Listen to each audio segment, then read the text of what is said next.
this unit plan looks fine. And that's actually the problem. ChatGPT gave us a Romeo and Juliet unit that looks like it would work, but one that every experienced teacher watching would quietly gut and start over.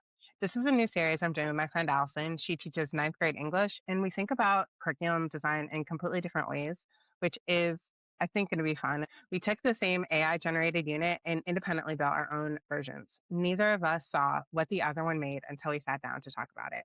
Okay, so we'll get started by looking at what ChatGPT gave us.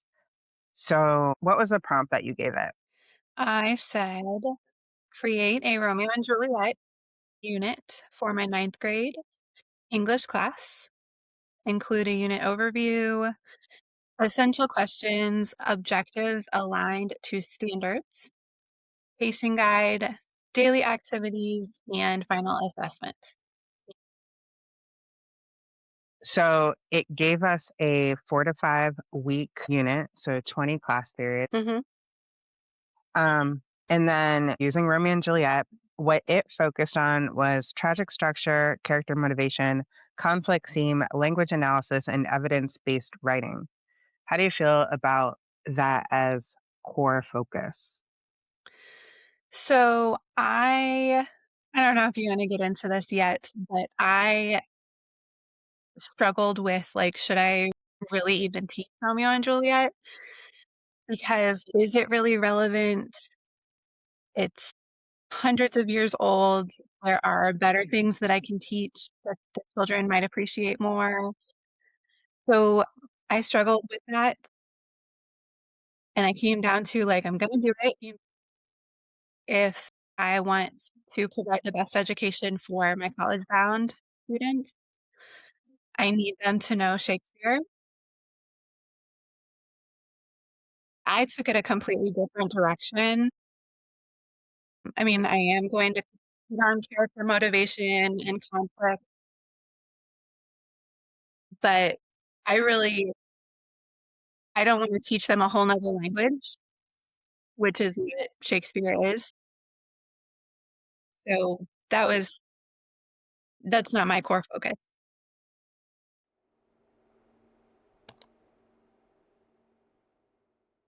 Yeah. And when I took a look at this, I also took it in a completely different direction because I was thinking about, so I don't teach freshmen, and this is where we also have Romeo and Juliet as a ninth grade text, but I do have sophomores and we read Macbeth. Mhm.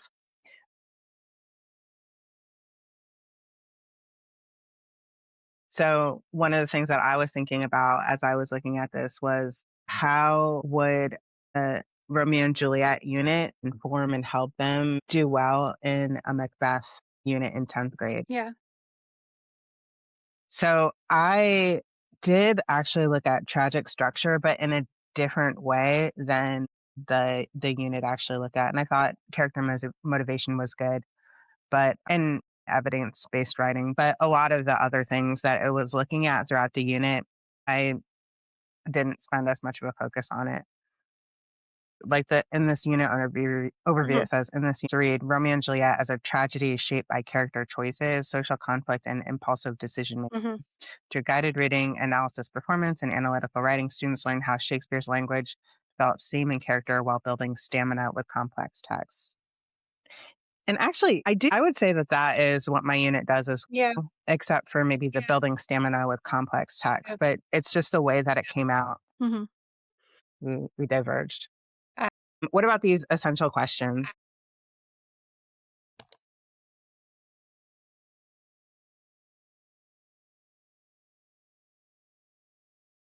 is Romeo and Juliet a tragedy of fate or choice? I don't really know that that fits what I know about essential questions. A right or wrong, yes or no question. How do conflict and impulsivity drive the plot? I again, like, that's a pretty cut and dry question, but I do think that I can use that with tweaks. How does Shakespeare's language reveal character and theme? I'm not really touching on the language in my unit. Who is the most responsible for the tragedy and why? That's an interesting question. I don't think that's a bad question, but it's not one that I'm using. Not one. Yeah. And then why do Shakespeare's tragedies still matter today? I think that could be a useful question. I didn't really use a lot of these either. I did I looked actually at like what Shakespeare's arguing, and I was looking at this in a broader sense about adaptation. Mhm. So I was like trying to think about how to help them to look at it as this was a piece that was made in a time that was in reaction to something Mhm. else, and it's been adapted over and over again, and we see it in our social culture. Yeah. So that was like what I was going for with this. So I was looking at how Shakespeare plays around with structure in order to make that happen. Like what he's trying to say by the ways that he switched up the structure mostly, but some of the changes that he made to characters and um what that reveals. Okay, cool. How did you feel about this as pacing?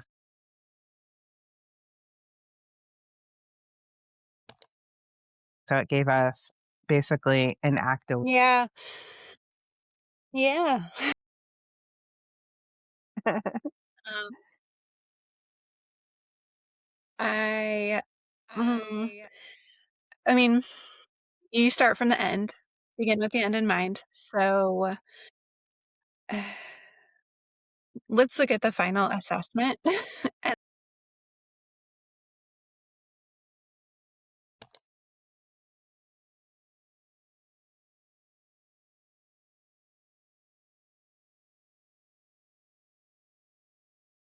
And It gave us two options. Mhm, An argumentative essay mhm, with the prompt, "Who is most responsible for the tragic ending of Romeo and Juliet? Fate, Romeo, Juliet, the families, or Friar Lawrence?" And then it had some requirements that are pretty big, mhm, clear thesis, pieces of evidence, etc. And then the second option was a performance and analysis where they looked at a key theme and then wrote 1 to 2 paragraphs of analysis explaining how language and choices create tragedy. yeah. So, what did you think of those options? I mean, this argumentative essay is one of the only essential questions that I liked. So, like, I don't think it's a bad assessment. It is pretty basic, though, but it's not what I'm doing. And I did not choose this as a prompt either. And one of the reasons that or not the prompt, well, I didn't use the prompt either, but I was thinking about the length of a Shakespearean Mm, it and really wanting to think about how I could make it so it wasn't, you know, really baggy yeah. and try to keep the students in it. So I do have it as a writing unit, but um, it doesn't end in an essay. Mhm. Okay. We're being like kind of secretive, like, what do I mean, I'm like, let's talk about it. I'm ready. I mean, yeah, let's talk. So what did you plan for your assessment? So I, like I said, I struggled with should I even teach this? And that was a struggle for me because it is a completely different language. It's going to take forever for them to understand. And like, I have other things that I need to make sure they do well before they get to 10th grade. For example, my students are not doing well with research. That is something that I need to, again, over and over again, if possible. So I wanted to take a research approach and I wanted to figure out how I could do that So that's where I started. Those are the standards that we need to do, and I have to do Shakespeare also, so we're gonna combine them. So I'm looking at this through a research lens. Um, I'm gonna have my students do research on the brain and how the brain develops as a teenager, and then we're gonna, like, take that as a critical lens for reading Romeo and Juliet. We started today, and like, the minds, like, they're excited about it. They were already excited for Romeo and Juliet, but, like, having a purpose behind it, they're in it, so it's gonna be good.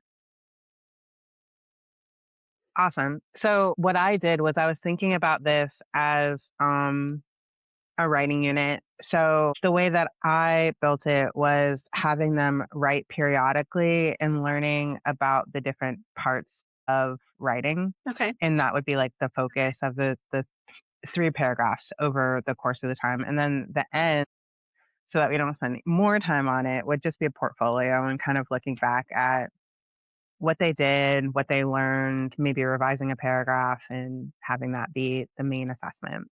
Okay, cool. And like I said, the whole focus is on looking at like the structure and the adaptation. So it's like looking at choice Mhm, that the characters make, and that's the main focus that I took. So as far as the timing goes, mhm. I guess like if you're doing mostly research, like how did you make that timing, both the Romeo and Juliet and the research work? So, another thing that I have always said is I think that plays are meant to be performed. We're meant to understand it through viewing. So, I'm gonna watch the movie. And also too, especially with Romeo and Juliet, we find out what happened.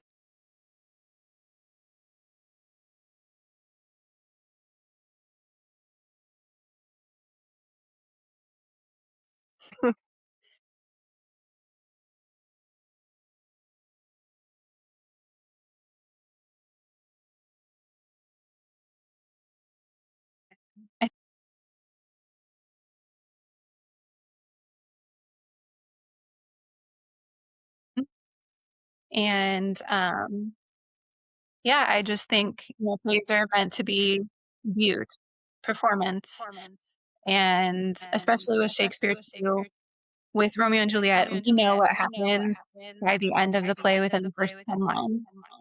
Right. So, there's no spoilers, like, we need to know what the plot is so that we can do the other parts, we can do the research.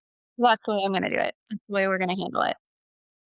We actually took a really similar approach because I was thinking I thought back to when I've taught Romeo and Juliet and just how difficult it is for students to actually no, how easy it is for students to get in the weeds and to just Mhm, up in the language instead of like understanding the story. I do want them in my unit. I have them looking a little bit at the text, but really a little bit. So I also was thinking looking at the Baz Luhrmann because I think it would be really fun to look at that adaptation as well. And then have them look at some key scenes in the text. mhm. Yes, that's my plan too. Perfect. So we're on a really similar wavelength. Okay, so what looking back at what ChatGPT gave us, Mhm. is there anything in this plan that you were like, you had a strong reaction to, either positive or negative? I mean, 4 to 5 weeks sounds great. I can accomplish the things in that amount of Would have like, yeah, I don't know that I would have. Well, I don't think that what is in here actually can be accomplished in 4 to 5 weeks. I don't think so either.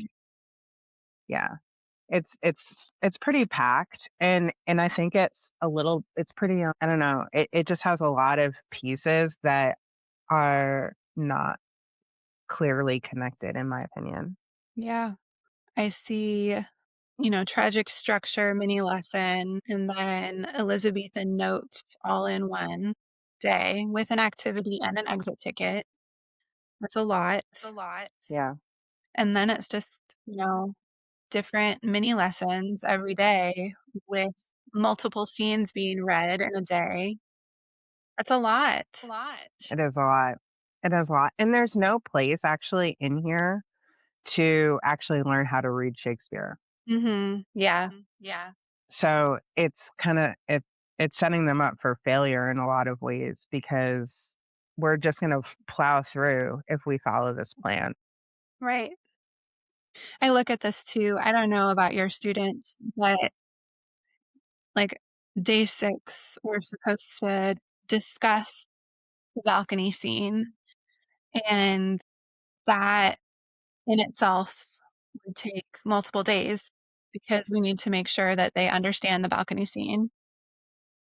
I would need to teach how to have a discussion. Not really, but, like, I need to scaffold that, I need to prep them for that, for them to be successful. We can't do this entire lesson in 47 minutes. Yeah. Yeah. It is quite a bit.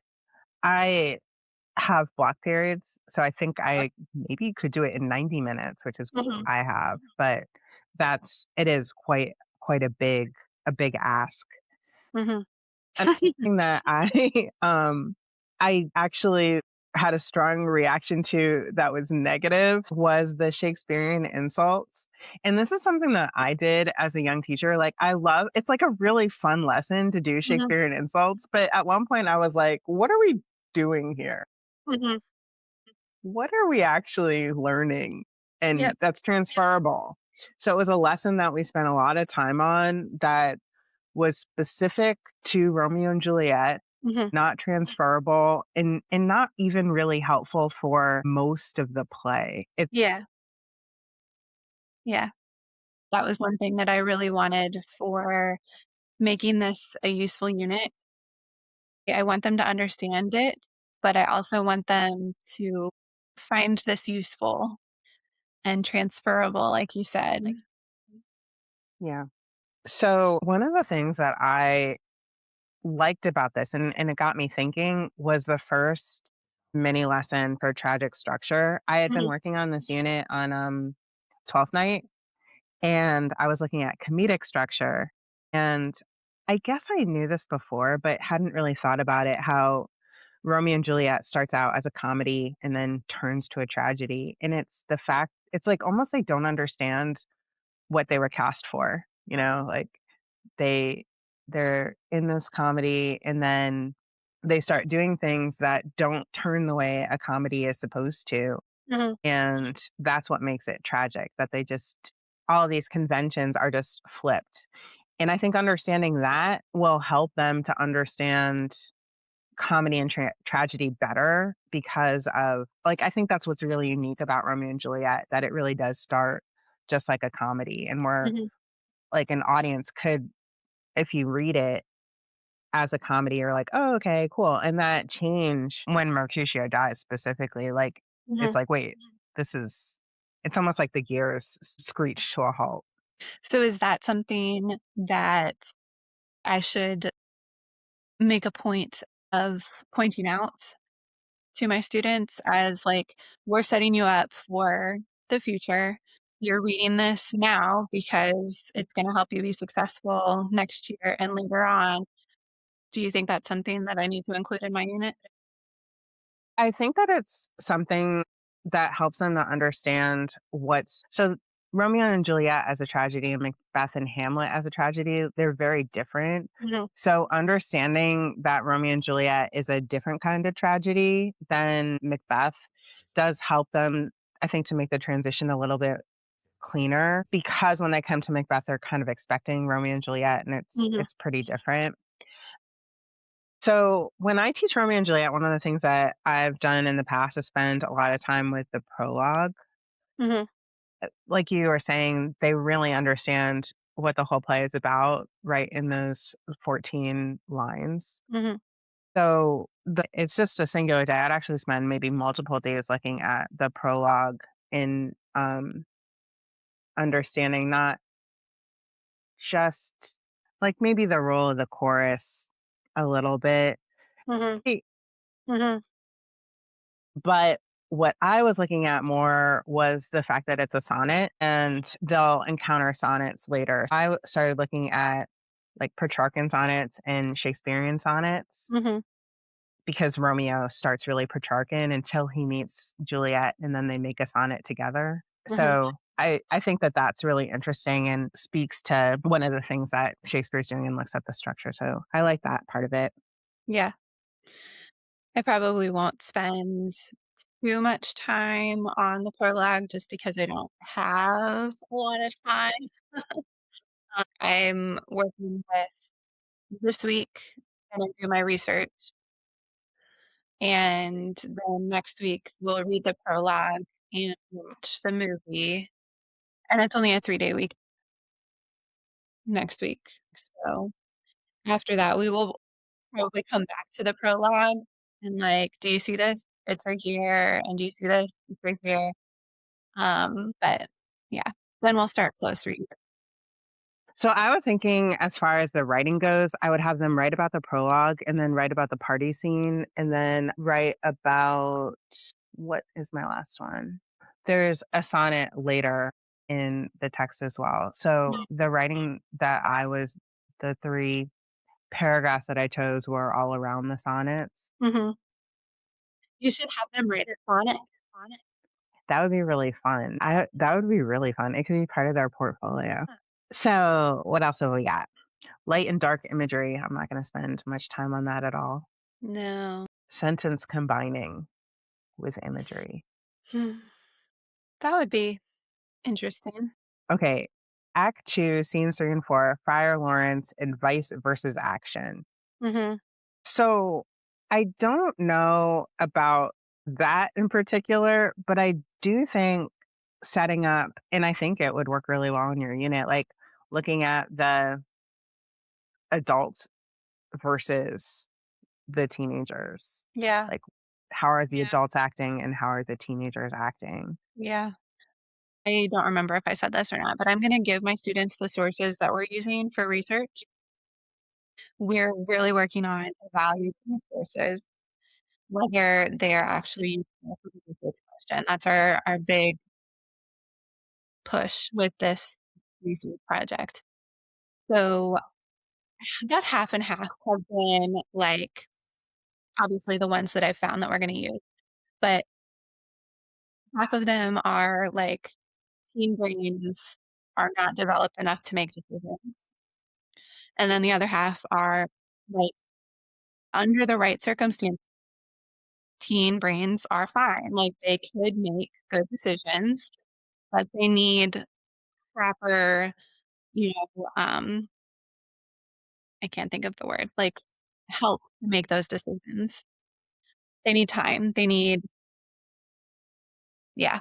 So, that could like, how does Friar Lawrence support good decisions? That could be a question that I ask for sure. Yeah, and I think, like, we look at Friar Lawrence and we look at Nurse Mhm. and their parents, like, what are they doing? And are they supporting good decision making and helping their teens Mhm. to be more mature decision makers? Yeah. Yeah. Or are they adding fuel to their fire? Okay, so I think really the further that this unit gets, the ChatGPT unit, the less I want to do anything with it. Well, okay, so Romeo's impulsivity discussion is interesting. Mhm. I'm not really sure why it's specifically in Act 3. Yeah. I think a lot of the things that, well, okay, so that parent child conflict comes up earlier as well. Structured debate. Yeah. I would say too, and you mentioned this, if you're going to have it be around, if it's a discussion unit, they need to have structured discussion. If it's a writing unit, they need to have structured writing. And there are just a lot of skills here. Also, there are a lot of language skills. Yeah. It's just kind of all over the place. Yeah, agreed. Okay. So is there anything else about your unit that you think is cool that you want to put in here? I I said, like, the critical lens of the research, or looking at, like, instead of why did they do this stupid thing, or not, instead of they are so stupid, it's why did they make this stupid choice? And I think that, like I said, like, the eyeballs got big. My kids are excited about this, and that makes me happy. So, yeah. It's I love it. I think looking at the time compression is interesting, because that's one of the changes that Shakespeare made and, like, what point he's trying to make by having time be so compressed, and Mhm, I think it relates to what you're saying, like, the teenagers are working under this mhm. pressure of time, and that being even more compressed than what it was in the original source material is something like it's making a different kind of argument about the teens and choices and what happens under pressure.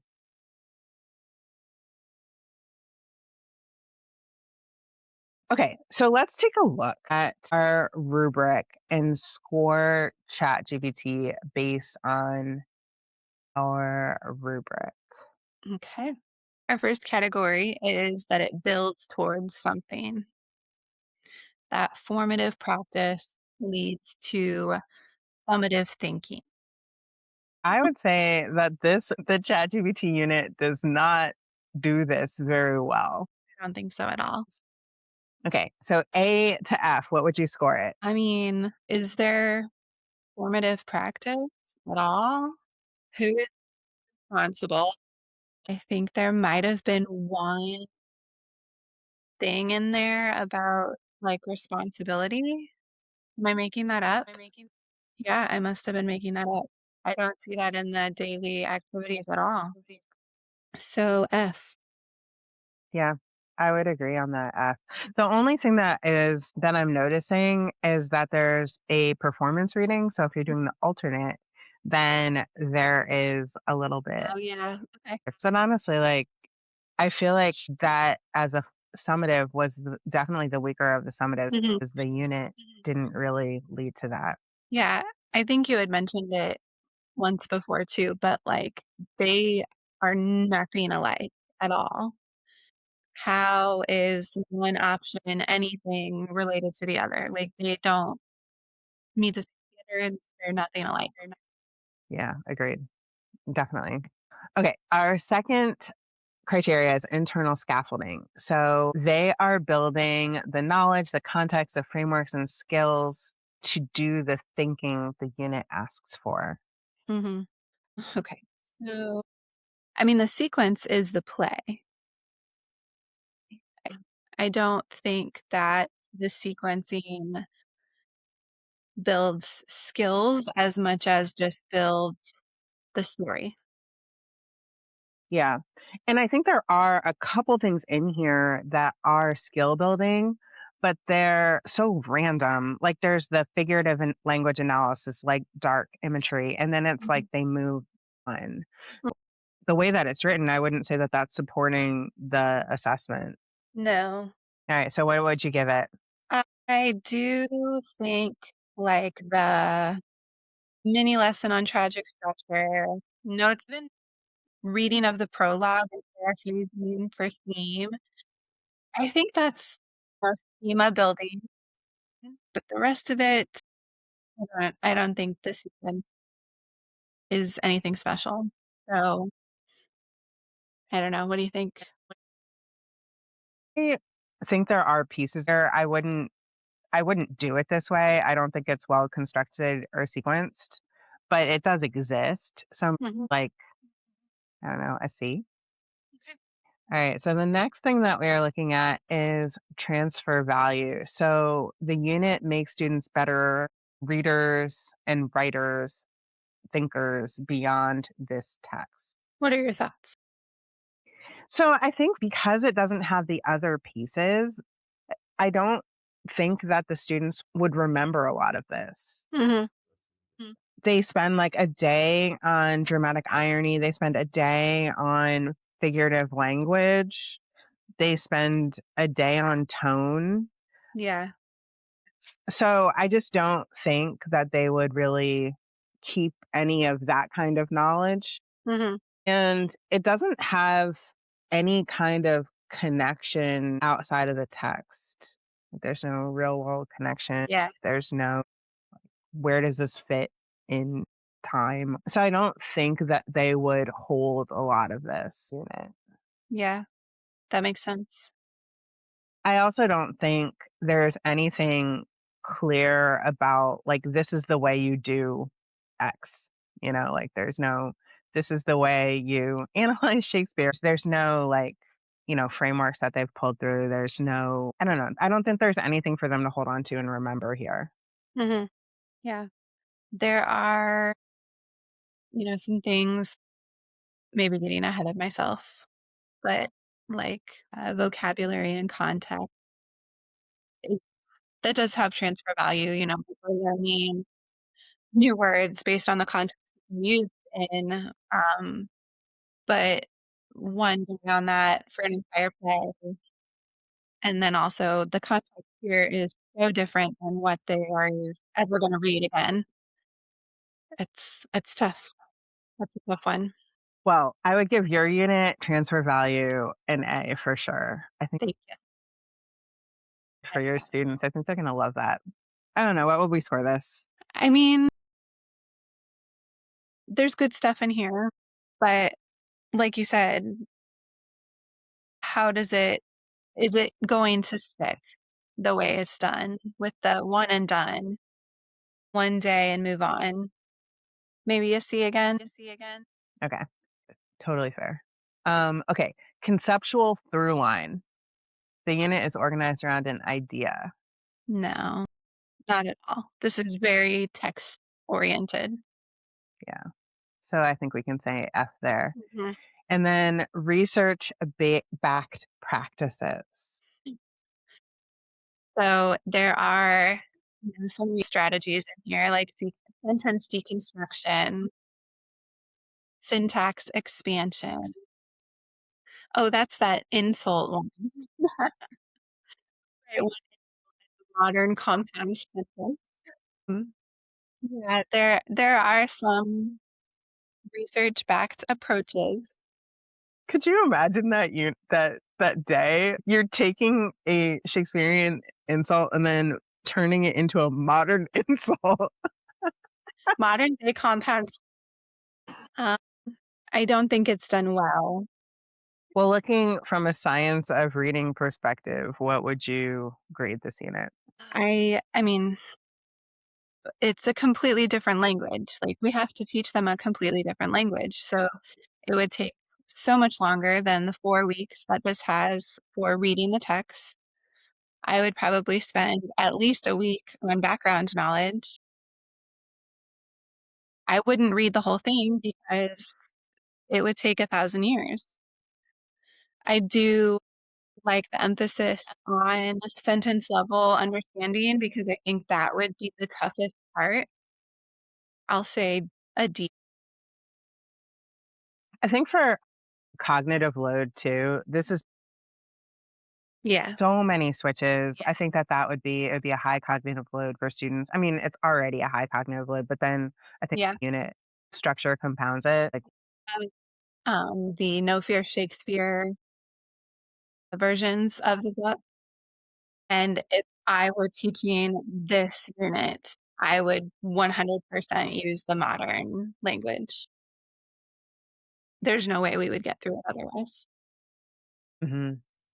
I generally, like, when I'm teaching Macbeth, I have them watch the play and we kind of talk about what they see and then Mhm. just go back to some small pieces Yep. of the text because they can't. It would take us the entire year. Mhm.